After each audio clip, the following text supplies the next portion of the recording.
just need to prepare a cup with a soil in it. So, sa mukha So, first thing you have to do is just to prepare a cup with a soil in it. Soil, not soil. So, number 2 is just to, if may nakikita kayo or meron kayo sa bahay nyo na mga nakat na trees like bulaklak or mga sira na for you, you can make a recovery for that. You can make a creative way.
How did I put and how did I make a design for my teacup. So the next thing is you can also use white sand as your design on your teacup.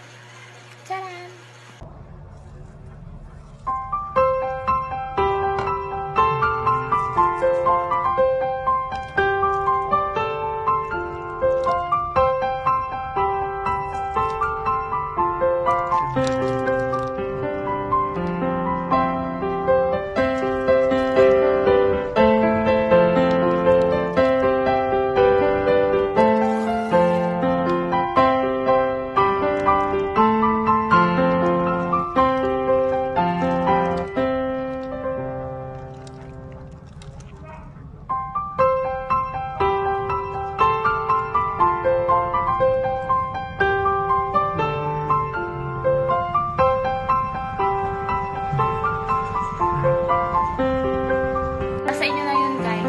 You're gonna make it more creative way, but for me, hindi talaga ako masyadong creative, so I'm just gonna make it in a simple way. Hindi ba siya gababaog?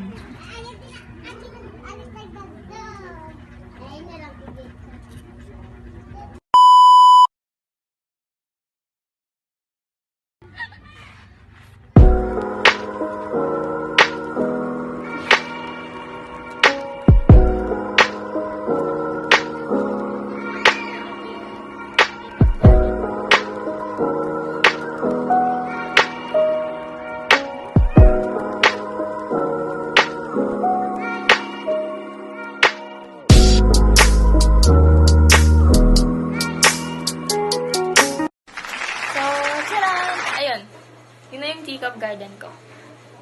Hindi lang siya masyadong maganda para sa inyo, pero alam ko na may nakukuha kayong lesson. Alam ko na may nakukuha kayo kung paano gawin in a simple way. Sa akin kasi, not really creative, but at least simple lang. Pero, sa mga tao na nanonood nito, you can also make yours in your houses. You can also make a lot of designs, but it's really all up to you as long as it can really make you happy. Teacup garden is like very cute thing for me kasi gagawa ka ng garden in just such a small amount of space. Nandun na lahat, branches, flowers, scents, and all design that you wanted to insert. I can also say that doing teacup garden is one of the best things to do, especially this pandemic. Wala tayong masyadong ginagawa, so alam niyo naman, as what we have observed, yung mga families natin parang naluloka na sa mga plants.